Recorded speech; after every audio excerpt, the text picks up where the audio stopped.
Hey, how's you going, boys? Mike here. Welcome back to Grampie's Workshops. I'm glad you joined me today because I think this is going to be the last episode in the Fuel Dolly build. I'm going to finally get it all finished, and we're going to see what all the hype is about in this cliffhanger series, right?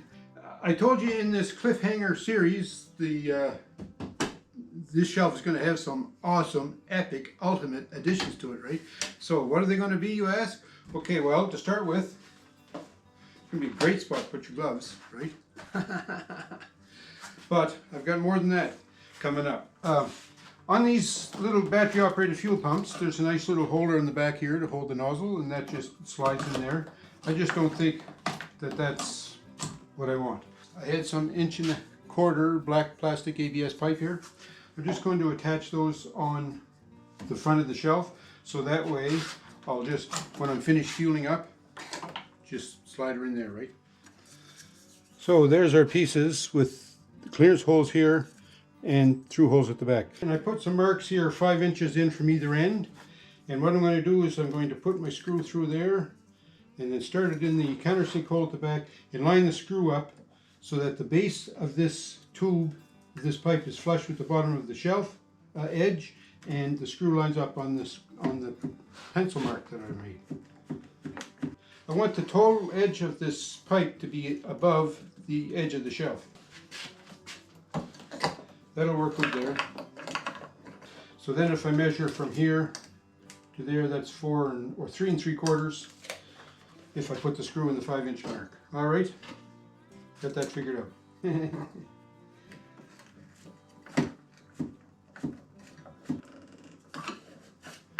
Okay. I think that's going to be all right, eh? They're mounted on there. They don't look too bad. That one will go in there. This fellow will go in there. How do I know when I just grab this nozzle, is this gas or is this diesel? How can I know quickly? Because the lines will get tangled up like they're already tangled up here, right? So this hose here is, in fact, coming from the gas tank. See how I had to kind of trace that out? So that's this is the gas line. So what I have is, there's some colored tie wraps. So I'm going to put a blue one on the gas line. And then I'm going to twist this off because I don't want to have sharp edges on the tie wrap so that I cut myself or something. Eh? So by twisting the tie wraps off, it's a nice smooth finish on them. Now the other one, because diesel comes in a yellow can, I'll put a yellow tie wrap on it. All right, there we go. So now I know that the yellow one is diesel. Blue one is gas. This is all nice, this fuel cart, but those pumps need 12 volts to run. So I have a 12 volt battery here. This is the big awkward thing, heavy. I don't know that I want to use that. So put that aside. I had some of these these are 6 volt cells. I was going to use 2 of those because I have several of them. But you know, they were quite heavy too. Plus, these are like 10 years old. They're no good anymore. So I stopped thinking about that pretty quick. So then I was looking around, what else could I use? I had this old drill. It's a 12 volt battery. I charged this for about an hour and I connected it up to the pump and it ran the pump okay. So I'd like to use this battery. And whenever I need to, I can recharge the battery and run the pumps. Trouble is, there's no separate battery charge for this. It has to plug into the bottom of the drill in order to get recharged because there's a jack on the back of it. So what I did was, I said, all right, I'm going to have to sacrifice my drill. So I took it all apart, and I had to cut a couple of wires there to the switch.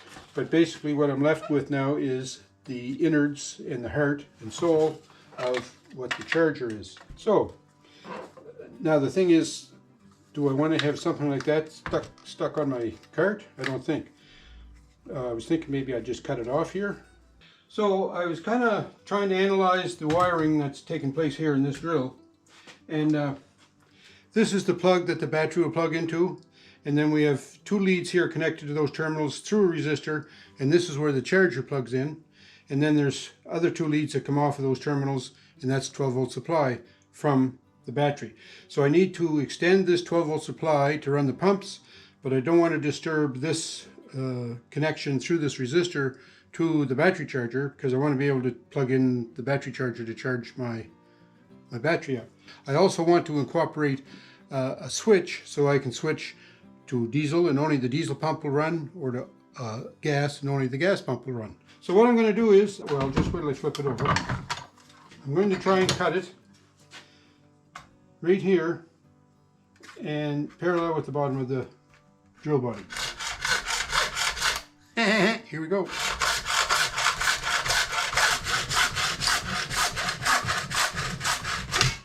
So I put some tape on this just to hold it together. Let's take the tape off and see if I ruined it. Did I cut it too short or what?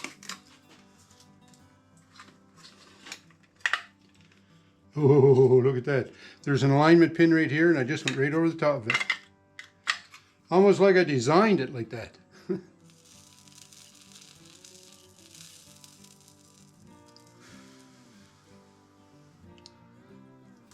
Now I have some heat shrink that I want to put over those.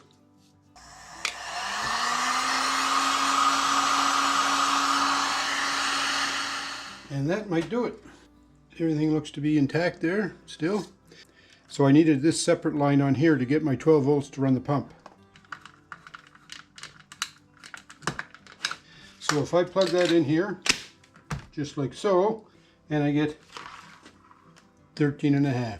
Now what I need to do is come up with an idea of how I can mount it on the shelf. My idea is I'm going to take the supply voltage that I need for this pump and this pump, bring it through the floor of the shelf into kind of a box, and then I'd have my battery mounted on the box, so I'd be able to access the battery pretty easily from the end, plus plug my charging cable in here, and I'd have a switch on this box. This is my plan. So I would select diesel pump or I'd select gas pump. So only when it's selected would the pump work, just to make it safe that I don't pump what I don't want to pump, because I don't want to put gas in a diesel engine, I don't want to put diesel fuel in a gas engine, right? Okay, so I went back to my junk pile and I got a piece of this, it used to be the back of a drawer from an old dresser I had, and it's only about a 1/2 inch thick, and that's exactly what I need.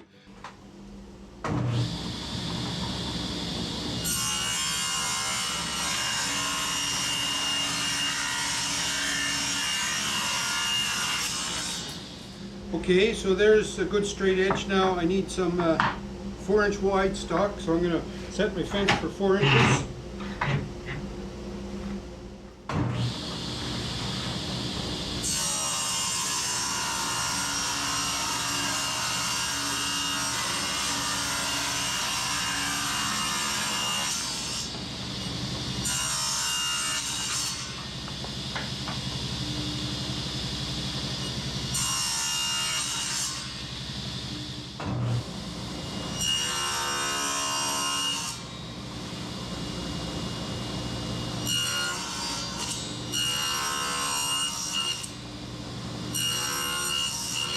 Okay, I'm going to assemble this box and then we're going to see about mounting it on the shelf. So the idea is that this box is going to fit in here.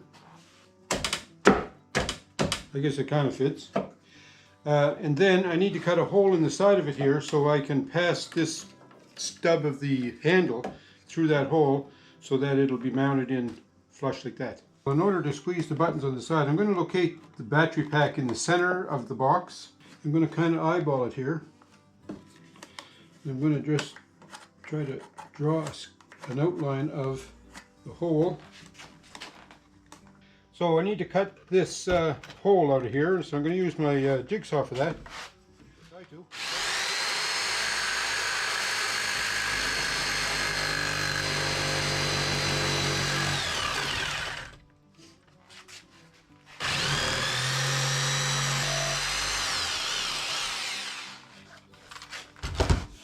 Alright, so now that I have the box set up that the battery pack is going to go into, like so, right, I need to put a cover on it. So I had this piece of masonite that was left over, and look at that, it's just about the perfect width. And I'm going to cut that, and then we'll put that on here, and then we can mount our switch in this part.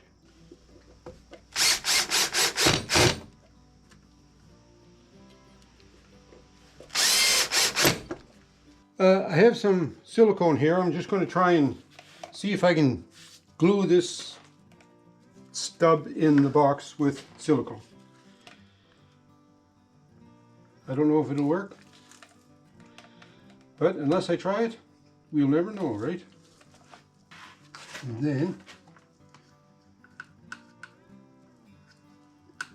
so I'm not too sure how well that silicone is going to hold, but all we can do is try, and I'll check it in the morning. Whoa, just a second now. And I'll check it in the morning to see how we made out.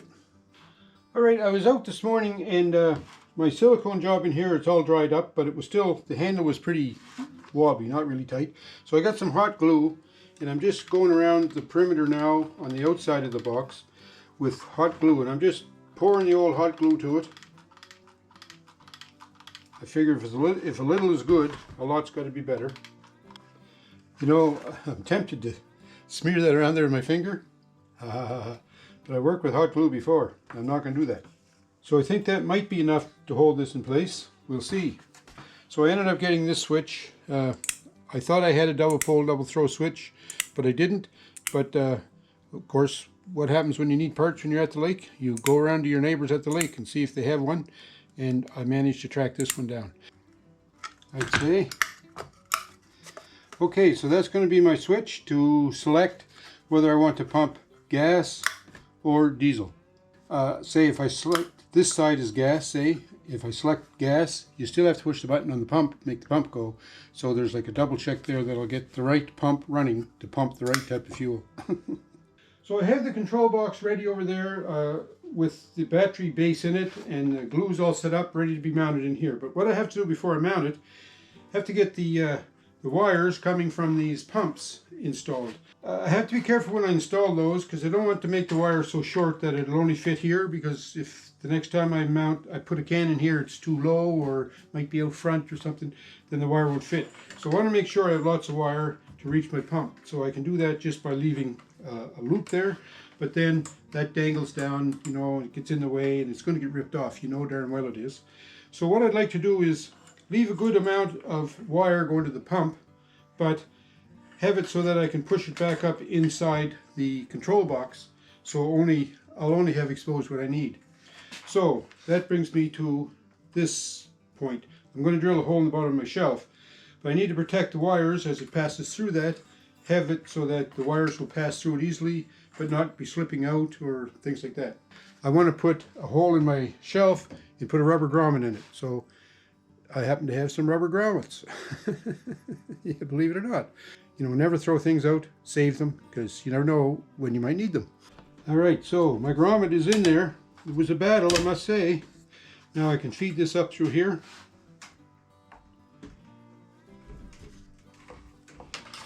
Alright, so that'll be the feed for that one. There we go. So what I need to do is, this is the 12 volt supply coming to the pump. So I need to tie that to the center two connectors, and then one pump will go to these two on the left, and then the other one will go to these two on the right. Okay, there you go. One other thing just to point out here, I put a strain relief tie wrap on that wire just because I didn't want those wires breaking loose in there. Then this plate should go on here, and I'll get some screws and secure that.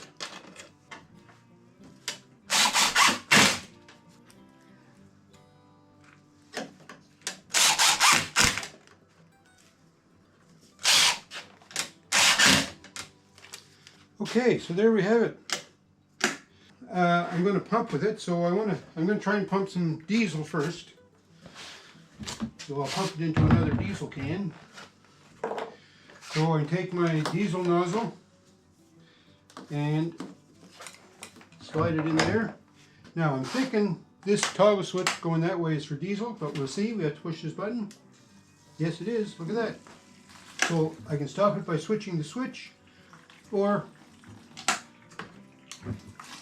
I can stop it by pushing the off button. Okay, so then I put my cap back on here, slide that in there. So I use my dyno marker to print off some labels. So I just marked diesel on them. And I'm going to take my wire here that was plugged into the diesel pump and just stick that on there. And then I'll take the other one and I'm going to put that right here to say that that's the diesel side, so I know which way to flick the switch. While I'm at it, I also made some up with gas, so I'm going to put this one on this lead, and I'll put this up here to say this is the gas side. So we take our gas nozzle, we'll put that in the gas can, flick this to gas. Well, first of all, before we do that, we'll push the on button for gas. Nothing happens. Switch to gas. How about that? Switch back to diesel and it stops the pump. Or you can push the off button and it'll stop the pump. I need to push these wires up into the control box. So this was the mystery, putting this control box up here so I could switch which pump runs so that I don't get mixed up which fuel I'm putting into which tank. So I hope you weren't disappointed with the mystery of this cliffhanger series. One last thing I want to do on the fuel dolly is I want to put a strap over here to keep these cans secure. So I have a web strap here that, of course, just junk. Found that, I forget what that came off, but saved it. I also have a couple of D-rings here, of course. These were also recouped off of an old piece of junk. So I want to put, I've already mounted one at the back. I want to mount another one here, and then I can just hook my strap on there, right? That should keep those cans on there pretty good. So now we have the final version of the Shopmade fuel dolly. That strap is holding the cans on there pretty decent. And I have my battery up here with my selector switch for diesel or gas. I have the fuel nozzles identified, blue for gas, yellow for diesel. And also the shelf is going to come in some super handy for holding my gloves. Well, the cliffhanger's over. You know, this was quite a long series. I didn't expect it to take this many episodes, and I apologize if you were thinking it was getting dragged out. And it kind of was, I suppose, but anyway, that's the way she goes. But I got myself a fuel dolly, and everything's kosher now. And it's going to be nice being able to take the dolly and the fuel to the machine instead of having to drag, say, my generator around back or fill up another jerry can and go to the generator. Big plus that way. So thanks a lot. Don't forget, if you get a chance, thumbs up me and leave me some comments. Tell me about this project if you liked it or if you thought it was too involved or too long. I'd appreciate your feedback. Take care, folks. Have a great week, and we'll talk to you.